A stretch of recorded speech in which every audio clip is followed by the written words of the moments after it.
Hey, it's Alex Williams here for our Pancake Breakfast, the virtual Europe edition. And I have some guests here. I want to introduce them right away.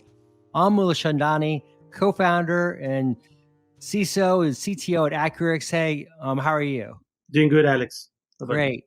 Wonderful. Cindy Blake, senior security evangelist at GitLab. Frank Kim, fellow at the SANS Institute. Hello. Sanjeev Sharma, head of platform engineering at Trust Financial. Hey, how are you doing? And it's Truist Financial. Truist Financial. Sanjeev Sharma, head of platform engineering at Truist Financial. And Katie Gamanji, ecosystem advocate at CNCF. Hey, Katie. Hello, everyone. So I got my pancakes. You guys have all your breakfast treats here? Oh yeah, we can. This is one of the best I've had. Oh, look at that. We got pancakes, we got cereal, we got the Starburst minis. So you just pour those over is that what you do? You just pour those over your pancakes? That's exactly what I intend to do. Imaginary pancakes here. Good. I'm going. Hey, Frank, could you pass me the syrup? Do you have any syrup over there? Oh yeah, sure thing. Here you go. Oh, okay, there we go. Oh, nice. Yeah, that was flawless, right? I was reading jokes beforehand of pancake jokes. There was one about a dad who was saying this kid, I had this friend, his last name was Up, and he got knighted in England because he was such a hero. And they said when the Queen gave him his his sword or whatever they do, he said, I now bequeath thee Sir Up. Oh. Oh, that is bad. Oh. Okay, well, let's just get started right into our discussion. It's on secure GitOps. And I want to go right to Om. And one of the first questions I have, and before I get started though, everyone can ask questions at the end. This is recorded, and so we're going to have the opportunity for people to ask questions live. So you're here and you're watching this, ask a question, please. Om, there are so many open source projects that are related to GitOps now. Can you please give us a rundown of those projects, and let's just get right into it from there? Sure. And before I give you the list of those, famous ones, maybe I can also quickly, for the benefit of level setting and everyone who's listening, right? What precisely is GitOps, right? Just a couple of lines of definitions, right? So GitOps is basically your code base, infrastructure, and operational deployment practice that specifically relies upon Git, and it uses infrastructure as code as well as DevOps methods to deliver high velocity CI/CD for specifically Kubernetes control plane. Of course, it can be applied elsewhere too, but GitOps predominantly dominates the Kubernetes world. And with that definition, some of the well-known tools that are currently under usage and practice within the community are Argo CD, Flux, then Jenkins X. Not sure what's the shelf life of Jenkins X, but it is still being used. And then Skaffold, Kaniko, as well as Tekton. These are some of the really well-known ones. And of course, there is another open source project which is delivering GitOps and similar capabilities for control planes which are lower than Kubernetes in the tech stack, which is called as Atlantis. So Atlantis also allows to do automation using pull request based mechanisms. And just one point that everybody will hear a lot of pull request today in the conversation, but pull requests are the central technology behind GitOps methodologies and offerings. And that desired state is really what is the goal here, to really reach that desired state. And so that becomes then a real reason why you need, it's integrated deeply into the CI/CD workflow. And Katie, how does GitOps rank in the overall ecosystem as something of interest to people? And what are the questions that you're hearing surface about GitOps and just a general discussion about it? I think GitOps has really taken the ecosystem discussion, especially in the past months. Within the community, I think there has been a lot of adoption as well, and this is always a good sign, especially from the end user community. And we actually, when we kickstarted the technology radars from CNCF, which pretty much tries to showcase what the end users are usually using in their production system at this time, there are already some usages of tools such as Argo CD and Flux, which is a very good indicator, especially because at the time when we did the continuous delivery technology radar. This was around August last year. So at that time, we had Argo CD and Flux being either a sandbox or an incubation project. So still early projects, but how they had this adoption within the end user community, which is always a good plus. So I definitely think this is something which will be more maybe present within the infrastructure nowadays. So it's always good to explore it from different angles, especially security, which I'm looking forward to discuss more today. Frank, I know you had some thoughts on this. Man, Om and Katie, what you were just mentioning, the tools you were just describing, it made me think back to early in my career. And you guys might find this hard to believe, is when I first started my career, we were deploying to production once every 18 months. It was ridiculous. And, we didn't have any of those tools or processes or methodologies that you guys were just describing. And if only we had, we didn't even have Git, of course, back then. And this is why I'm so excited about a tool like Flux, for example, ensuring the state of your Kubernetes clusters match your configuration. Wow, if we only had that, 20 plus years ago, right, our minds would have been blown. So it's really exciting where GitOps is going now. And I think from a large enterprise perspective, right, so I'm working for a pretty large financial institution right now. We cover both banking and insurance. One of the things we look for when we're looking for some of these open source projects is, are the vendors supporting it, right? Because it's very difficult for a large enterprise to adopt open source without, they tend to go towards open source projects which have been commercialized. So there's commercial support available. The issue isn't there that is a vendor supporting. The issue is who's going to support it tomorrow. And can I rely on a community support or can I get commercial support for it? So I think from a GitOps perspective, what is a very encouraging when I look at it is seeing some of the larger vendors now talking about GitOps and including it in their commercially supported tools, because that's what will drive large scale enterprise grade adoption, right? We love to tinker with open source projects in large enterprises, but the moment you talk about controlling your company's crown jewels with an open source project, you get all kinds of pushback saying, okay, who's going to support this? Do we have the structures in house, or are we going to rely on a commercial vendor to either provide support or provide a commercial variant of it? So I think that to me, in the direction tells me that, okay, this is really mainstream because we can eventually now start implementing it in a large enterprise. So Cindy, what's the security posture that you're seeing customers taking, and how does GitOps fit into that? Yeah, this is related to Kubernetes development and deployment and management, really. Right, absolutely. And I want to follow on the point that was made earlier too about GitLab has really proven the open source approach. We've got a vast community of contributors, and customers can add things that they need, and GitLab will GA it and continue on. So, in addition to that, we have the open DevOps platform, and from a security standpoint, GitOps is really important, and it's an emerging area where people are concerned about because there hasn't been a history of traditional tools to draw on. And we've solved it first for scanning, embedding the scanning within your DevOps lifecycle. That's, it may not sound like GitOps, but that's what I would consider an essential foundation piece that you need to have a secure software base to start with. And then your infrastructure is equally important.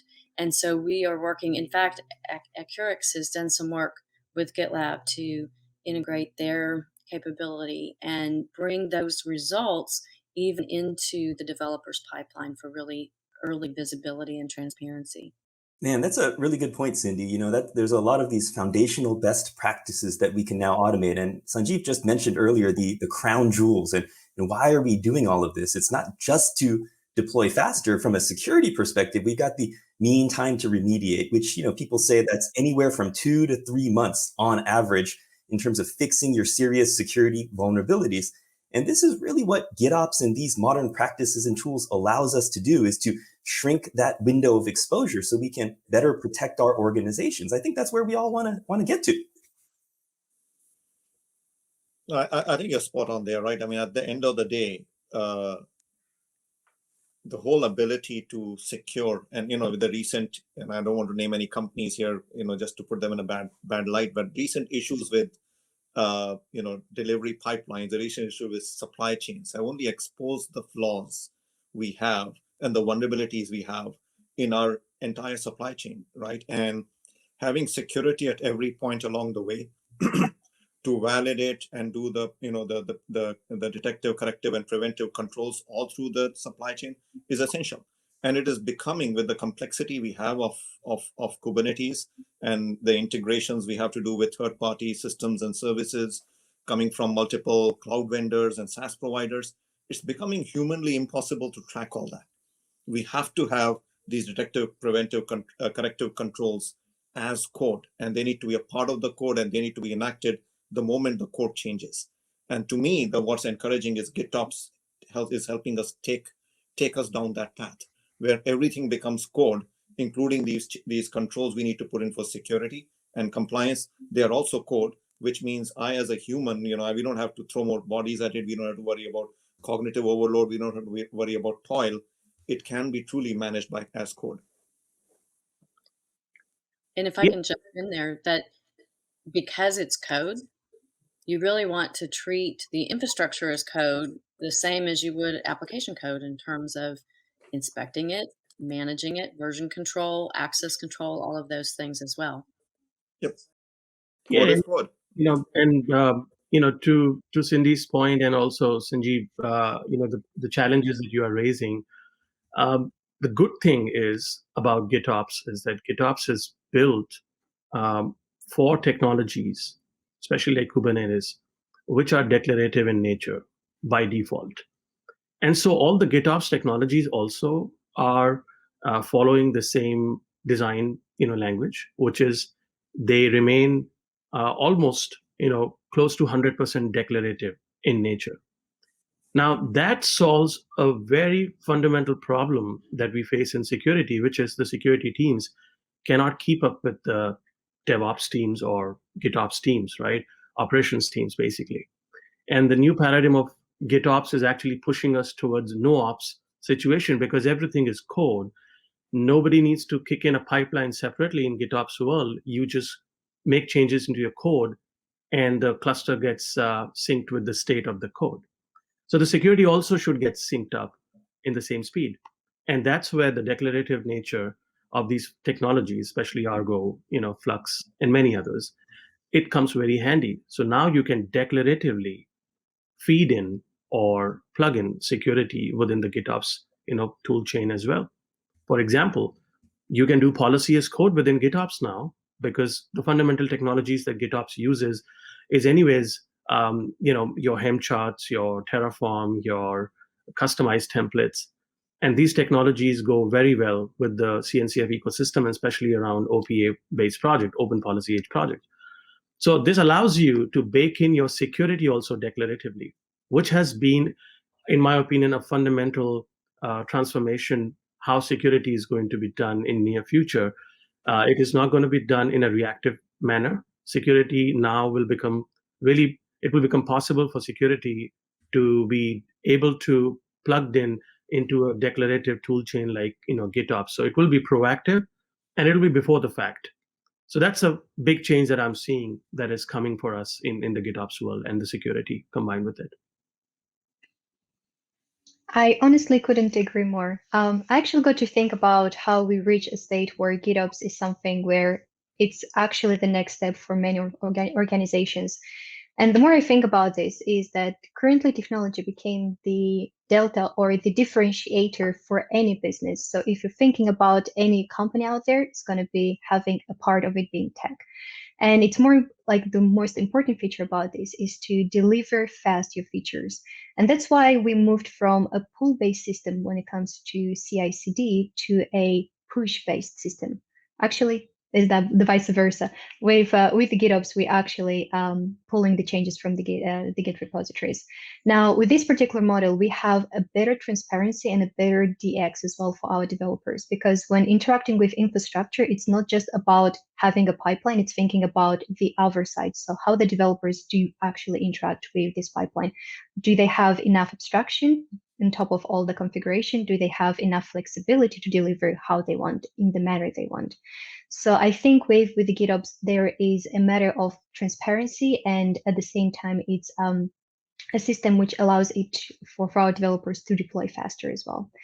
And one of the things that I want to mention that I've been encountering in the past teams as well, when we used a pool-based system, we had different environments, but the staging of the production environment would always be different. There'd be the case when the changes would be deployed in staging and they would be working fine. And then towards the production, we always would have a change window, which means, or you would do it in a particular day or a particular hour. And usually that happened to result with multiple commits to be pushed at the same time, which increased our pretty much disaster rate if anything would go wrong. Now with the GitOps model, we'll always be aware of what is the actual delta, and we'll always be aware to kind of, or enabled to synchronize and reconcile the state of our applications.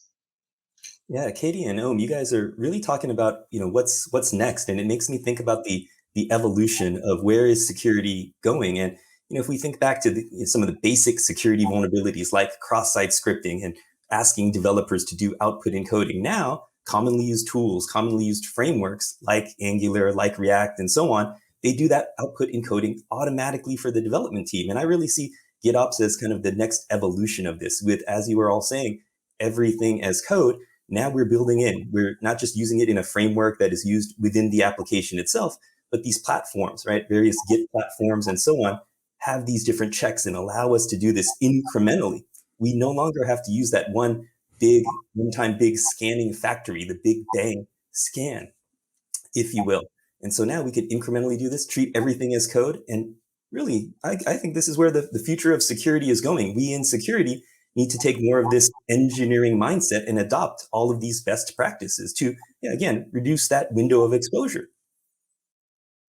Is Kubernetes becoming the de facto now? And so, whether you're using a Kubernetes environment or not, it's relevant now in GitOps, because there are some limitations when you're using non-Kubernetes environments. But are we getting closer to the point where the de facto is looking like it will be Kubernetes, maybe not anytime soon? And how does security play into that as a consideration? I think for the container world, and I know Om wanted to speak up. Sorry, I cut you off, Om. I think for the container world, definitely Kubernetes is becoming the de facto standard. From my perspective, personally, I'm keeping a very close watch at some emerging projects like KubeVirt, because if I can use Kubernetes to now manage my VMs, good Lord, then that is the de facto standard. So I don't know if Katie, you or anybody else has any opinions on KubeVirt, but I would be very interested if I can use the Kubernetes control plane to manage both my containers and my VMs. I mean, that would be the true nirvana, right? But I'll let you both give your thoughts on that. Cindy, go ahead. Yeah, one great point there. If you could manage your VMs, that would be awesome. As we look for tools to identify security flaws in the infrastructure, one thing to think about might be behavioral fuzzing. I know that that's been kind of in the realm of, maybe the gearheads of, really out there in terms of application. But GitLab acquired some fuzz testing companies last year and have embedded it with the goal of making it much more mainstream and more usable, because what fuzz testing can do is find things that you didn't know to look for, and I think that's the kinds of problems that we'll get into in the infrastructure side of things. Application security has been around for a long time. You've got a checklist of things to check the code for. It's not quite that easy from an infrastructure standpoint. And so that's where I think fuzzing could have a much bigger role going forward. This also gets into questions of policy, and there's almost like these different phases of these different personas that we see in the Kubernetes environments. You have the developers, you have the people who have to do the configurations, who are often the developers, and then you have to think about the policy. So we have seen the open policy agent emerge, OPA, and how does that fit in? And how do you think about policy? Because I think that's what Cindy is alluding to a little bit when we hear her talk about that those checkboxes, and then the kind of the new scanning capabilities that we're starting to see that are just becoming practice and emerging from practices that were established long ago. Right. And Alex, just a quick kind of point I would like to add to your previous question as well, which is about, is Kubernetes becoming slowly the default or de facto platform for deploying applications of all scale and size?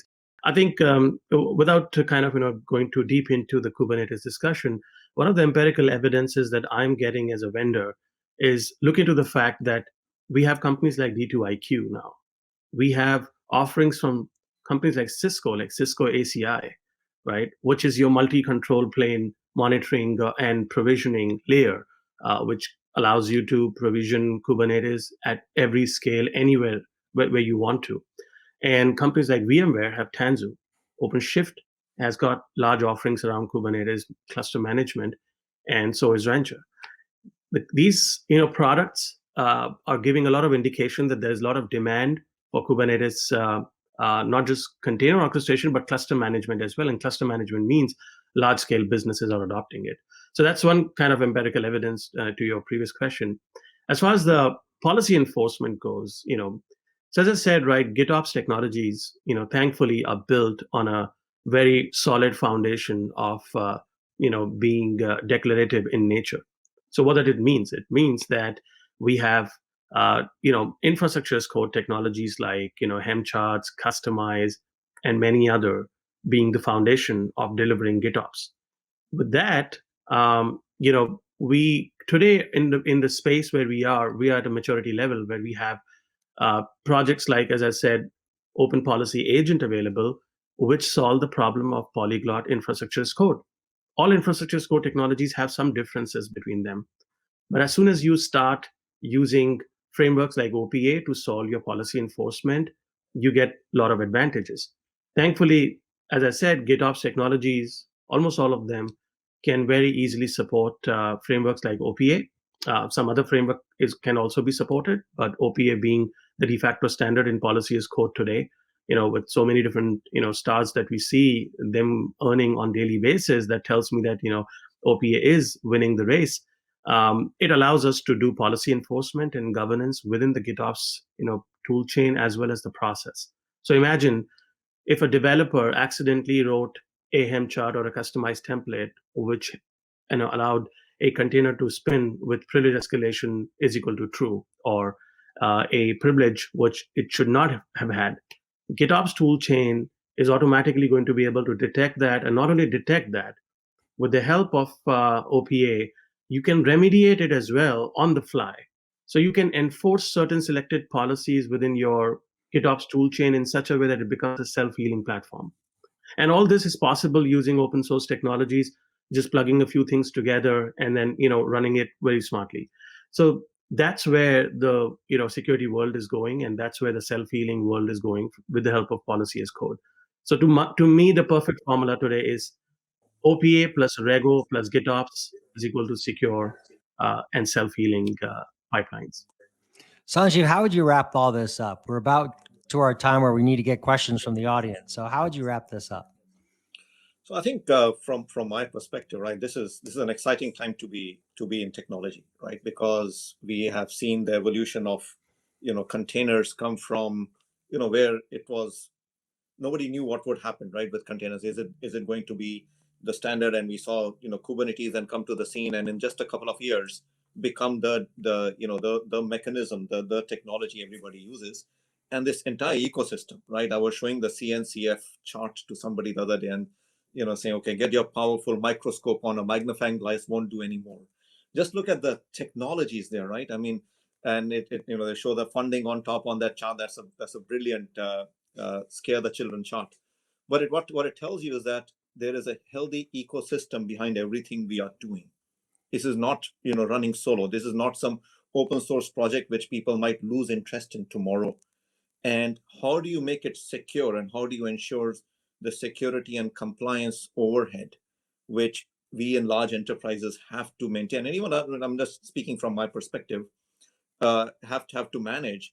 There's not going to be what keeps us from adopting these technologies. I think that's what's exciting to me, is that these technologies like OPA, the ability to do policy as code, security as code, do all the preventive, corrective, detective measures as code, will allow us to not be held back by our security and risk and governance folks who are usually very averse to bringing in new technologies. There's still a lot of education to be done. Sorry, No, it's great. Katie, why don't you just take it out on a KubeCon note, and what we'll see from GitOps just quickly at this event, right? We're enjoying right now. Yeah, so KubeCon is due in May, and it's going to be virtual as well. I think there's going to be a lot of good stories from, again, I'm going back to the end users. So the end users are pretty much the practitioners of cloud natives. There's going to be a good kind of amount of talks around GitOps. And I think, especially talking about the collocated event, there's going to be the security day as well. And there has been a lot of the schedule is out, and there's a lot of good pointers that I would talks that I would recommend for everyone to watch as well. So in terms of like the CI/CD part, the GitOps, the security, there is going to be an amalgamation of good kind of pointers and information points throughout the event. So I hope everyone would attend them and watch them. Great. Well, thank you everyone for joining us. Now it's time for some questions. Please ask those questions, and I want to just quickly go through who we've had join us. Almo Shandani is co-founder and CISO and CTO at Accurics. Thank you. Cindy Blake, Senior Security Evangelist at GitLab. Frank Kim, fellow at the Sands Institute. Sanjay Sharma, Head of Platform Engineering at Truist Financial. And Katie Gamanji, Ecosystem Advocate at CNCF. Thanks, everyone.